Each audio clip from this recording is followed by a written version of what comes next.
जो आयुर्वेदिक डॉक्टर्स हैं और एलोपैथिक डॉक्टर्स हैं वो समान वेतन के हकदार नहीं हैं, क्योंकि उनका कार्य जो है समान नहीं है। इसको लेकर ऑलरेडी सुप्रीम कोर्ट का एक डिसीजन आ चुका है और उसकी वीडियो आप सबने देखी होगी, मेरे चैनल पे है, नहीं देखी होगी तो आप जाकर देख सकते हैं।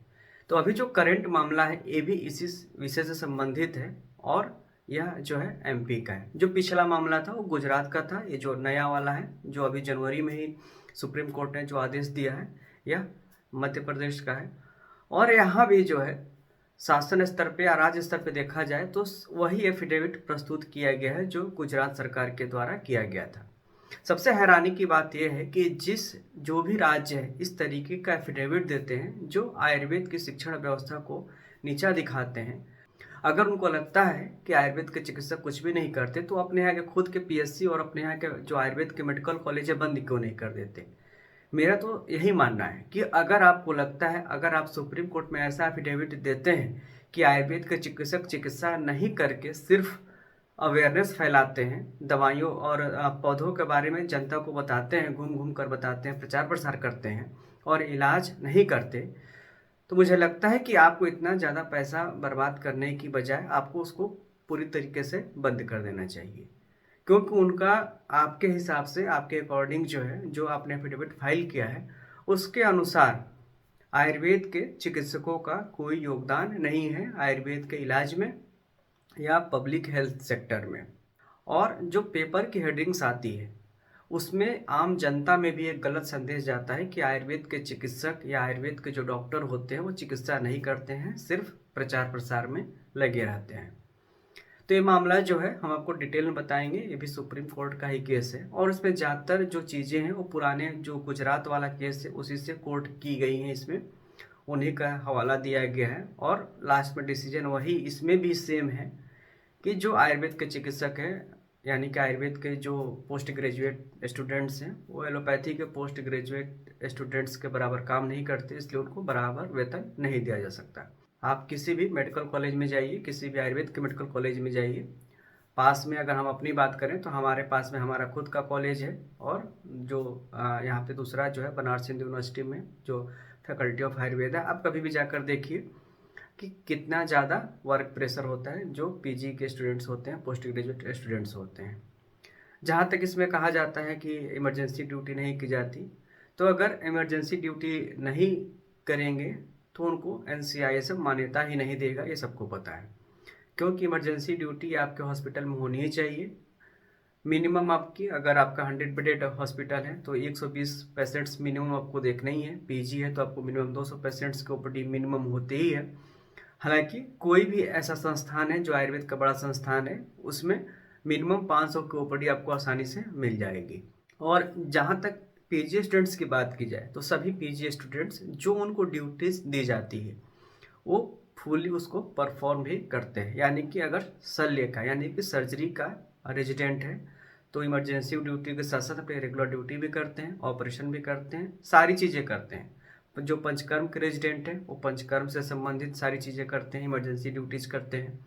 जो स्त्री एवं प्रसूति के रेजिडेंट हैं वो गायनी ऑफ से रिलेटेड सारी चीज़ें करते हैं, प्रोसीजर्स करते हैं, इमरजेंसी ड्यूटीज भी करते हैं। तो सारी चीज़ें करते हैं और इतना होने के बावजूद भी अगर किसी स्टेट गवर्नमेंट के द्वारा ऐसे एफिडेविट दिया जाए कि इमरजेंसी ड्यूटीज नहीं करते और ट्रीटमेंट नहीं करते, सबसे बड़ी बात है कि उसमें लिखा जाता है कि ट्रीटमेंट नहीं करते, सिर्फ प्रचार प्रसार करते हैं। वो हम आपको दिखाएंगे एफिडेविट में, पूरा स्क्रीनशॉट लगाएंगे आपको, आप देखिएगा क्या एफिडेविट फाइल किया गया है एमपी गवर्नमेंट के द्वारा। तो मेरा यही कहना है कि अगर नहीं करते तो फिर इन सब कोर्सेज को आप बंद ही कर दीजिए, क्योंकि एक तो आपका पैसा भी बर्बाद होता है ऐसे चिकित्सक बनाने के लिए, और आपको लगता है कि चिकित्सक काम नहीं करते तो उनकी सैलरी भी आप देते हैं वो भी आपका बेकार जाता है। तो इन सारी चीज़ों में अगर इनका कोई यूटिलाइजेशन नहीं है पब्लिक हेल्थ में तो फिर इनको बंद कर दिया जाए। और अगर आपको लगता है कि करते हैं काम, पब्लिक हेल्थ में भी इनका योगदान है, और अभी कोरोना में आपने देखा होगा कोविड के समय में सबसे ज़्यादा जो योगदान था वो आयुष का ही था।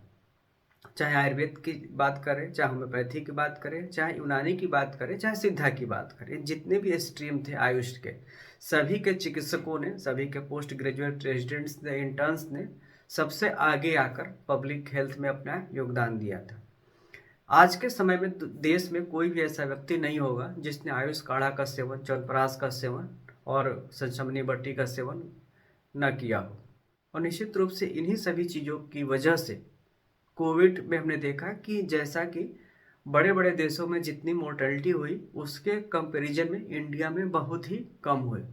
कहीं ना कहीं ये आयुष काढ़ा या आयुर्वेद या होम्योपैथ या यूनानी जैसी चिकित्सा पद्धतियों का योगदान था, जिन्होंने कोविड से प्रिवेंशन में और ट्रीटमेंट में अपनी महत्वपूर्ण भूमिका अदा की और समय रहते लोगों के जीवन की रक्षा की। इसके बावजूद भी उसके बीतने के बाद, कोविड काल के बाद, गवर्नमेंट के द्वारा स्टेटमेंट दिया जाता है, एफिडेविट दिया जाता है सुप्रीम कोर्ट में कि ये लोग काम नहीं करते या इमरजेंसी ड्यूटी नहीं करते या ट्रीटमेंट नहीं करते।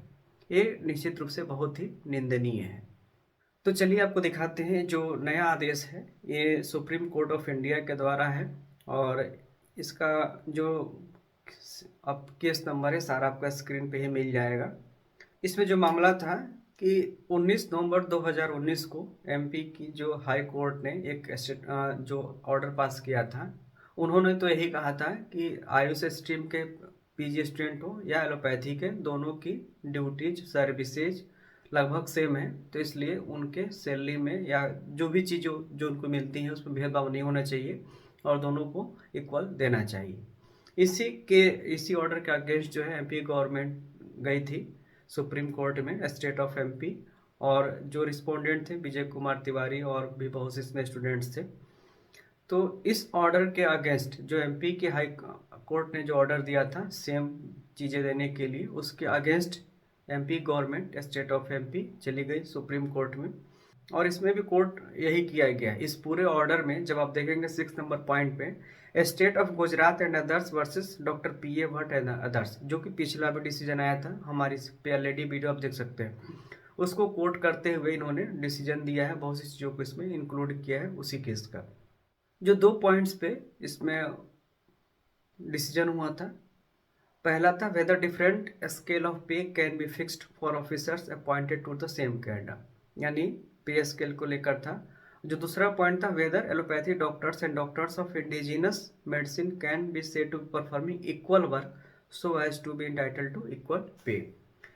तो ये 2 पॉइंट्स पे पूरी सुनवाई चली और जो गवर्नमेंट ने एफिडेविट दिया, देखिए उसका एक समरी भी है यहाँ पे, समरी 41 नंबर पॉइंट पे पैराग्राफ 9, एलोपैथी यह लेडी वही है जैसा कि आपने गुजरात वाले में देखा था, इसमें कुछ नया इन्होंने नहीं किया है, सेम उसी को कॉपी कर लिया है। एलोपैथी डॉक्टर्स की जो डिग्री है MBBS, MD, PG degree, PG diploma specialization, Ayurveda doctors में लिखा है बीएमएस, बीएचएमएस और एमडी।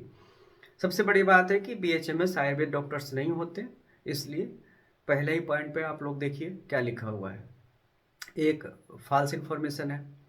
एलोपैथी डॉक्टर्स के पॉइंट नंबर 2 में है required to perform emergency duties and trauma cases, surgery cases in postmortem cases, और जो आयुर्वेद डॉक्टर्स में लिखा है no emergency duty can not perform surgery and postmortem, जबकि ये पूरी तरीके से फॉल्स इन्फॉर्मेशन है। जितने भी आयुष के डॉक्टर्स हैं, स्पेशली हम आयुर्वेद की बात करें तो इमरजेंसी ड्यूटी भी करते हैं। और सर्जरी की जहाँ तक बात है तो सर्जरी गवर्नमेंट ऑफ इंडिया ने ऑलरेडी 1-1.5 साल पहले एक नोटिफिकेशन के माध्यम से बहुत सारी सर्जरी की परमिशन भी दे चुकी है। और सर्जरी जो है टीचिंग और ट्रेनिंग का एक महत्वपूर्ण हिस्सा है और जितने भी आयुर्वेद के मेडिकल कॉलेज हैं या सीएससी पीएससी जो भी बने हुए हैं, लगभग सभी जगह सर्जरी आयुर्वेद के चिकित्सकों द्वारा की जाती है। सर्जरी का लेवल अलग अलग होता है, जो यूजी है वो अलग तरीके की सर्जरी करते हैं, जो पोस्ट ग्रेजुएट है वो अलग तरीके की सर्जरी करते हैं, लेकिन सर्जरी करते सभी हैं जितने भी आयुष के डॉक्टर्स हैं। जो थर्ड पॉइंट है have to work in OPD and operation theatre, और आयुर्वेद डॉक्टर्स में लिखा है नो ऑपरेशन वर्क। अब इनको बताइए कि कौन से हॉस्पिटल में इन्होंने विजिट किया है जहाँ पे ऑपरेशन वर्क नहीं करते हैं। अगर हम बहुत सारे सर्जरी की बात छोड़ भी दें तो अगर आप सिर्फ हेमोरॉइड्स की बात करें या फिस्टुला इनेनो की बात करें या फिजर की बात करें तो सबसे ज़्यादा सर्जरी जो है आयुर्वेद के चिकित्सक ही इसमें करते हैं। और जो सर्जरी है ये आयुर्वेद की ही देन है, ये जग जाहिर है, पूरे लोग, पूरे इंडिया के, पूरे विश्व के लोग मानते हैं। तो ऑपरेशन आयुर्वेद के चिकित्सक करते हैं, ये सबको पता होना चाहिए। जो चौथा पॉइंट है give IV injection and ART injections, और आयुर्वेद के लिखा है not applicable. Medicine given are allopathic for pain killers. इसमें एक पॉइंट इन्होंने लिखा है कि मेडिसिन मेनली एलोपैथिक देते हैं, और आयुर्वेद में लिखा है medicine is based on Ayurveda. तो साथ में लिखा है powder to be taken with boiled water. इन्होंने सिर्फ एक लिखा है पाउडर देना है उबले जल के साथ। Main duty is respect to emergency casualty no OPD, allopathy में है। और आयुर्वेद के चिकित्सकों के बारे में देखिए मेन ड्यूटी क्या लिखा है, जो कि बहुत ही निंदनीय है। इन्होंने मेन ड्यूटी में लिखा है कि main duty is to advertise make people aware about Ayurvedic treatment. अब समझ लीजिए कि आयुर्वेद चिकित्सकों की मेन ड्यूटी होती है प्रचार प्रसार करना, लोगों को आयुर्वेदिक दवाओं के बारे में अवेयर करना, इलाज करना उनका जो है मुख्य कर्म, मेन ड्यूटी उनकी नहीं है। And organising camps where different वनस्पतिज आर डिस्प्लेड। और हमारा जो काम है कैंप ऑर्गेनाइज करना है जहाँ सिर्फ हमको पौधे दिखाना हमारी मेन ड्यूटी है। कौन ऐसा होगा इस देश में जो लिखता है कि आयुर्वेद चिकित्सकों की मेन ड्यूटी होती है सिर्फ प्रचार प्रसार करना, लोगों को जागरूक करना, हेल्थ कैंप ऑर्गेनाइज करना और पौधों के बारे में घूम घूम कर बताना। उनकी मेन ड्यूटी इलाज करना नहीं होता है। वो भी भारत जैसे देश में एफिडेविट फाइल किया जाता है जहाँ की प्रमुख चिकित्सा और प्राचीनतम चिकित्सा आयुर्वेद है, और कितने हजारों सालों से लोगों के जीवन की रक्षा आयुर्वेद करता आ रहा है। और जो 10th नंबर पॉइंट है night duty and no night duty. कौन सा ऐसा कॉलेज होगा एमपी का जहाँ के कॉलेज की मान्यता मिल जाती है बिना किसी नाइट ड्यूटी के? जितने भी आयुर्वेद के कॉलेज हैं नाइट ड्यूटी मस्ट है। अगर आपके यहाँ नाइट ड्यूटी पे कोई डॉक्टर नहीं है अगर, तो आपको मान्यता मिल ही नहीं सकती। तो ये भी कहना एक गलत है। जितने भी आयुर्वेद के इंटर्न हैं, आप हॉस्पिटल की तो बात ही छोड़ दीजिए, जो इंटर्न है उनकी भी नाइट ड्यूटी होती है डॉक्टर्स के अलावा, और पोस्ट ग्रेजुएट की तो होती ही होती है, उसमें तो सोचना ही नहीं है कि उनकी नाइट ड्यूटी नहीं रहती है। तो बहुत सी चीज़ें इस एफिडेविट में अगर देखा जाए तो मिसगाइड करने वाली है, और जिसने भी बनाया हो मुझे लगता है कि इस पर दोबारा विचार करना चाहिए। और आप सैलरी बराबर दें या ना दें वो एक अलग मैटर है, लेकिन इस तरीके से लोगों के मन में एक मिसकंसेप्शन नहीं जाना चाहिए।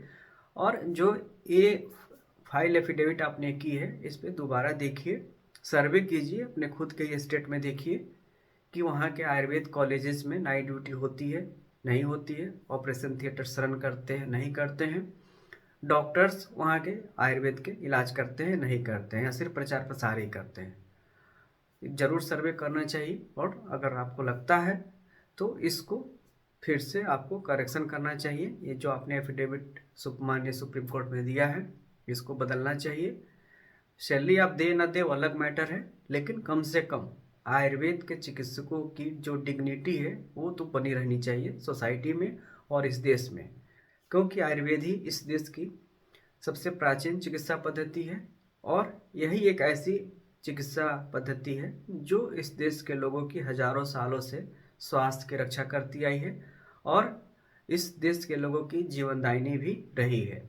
कोविड में आपने देखा होगा कि जब सभी चिकित्सकों ने, सभी पद्धतियों ने, सभी पैथी ने अपने हाथ खड़े कर दिए, तो सिर्फ आयुष के चिकित्सक अगले मोर्चे पे रहे और सभी के लोगों के स्वास्थ्य की रक्षा भी की।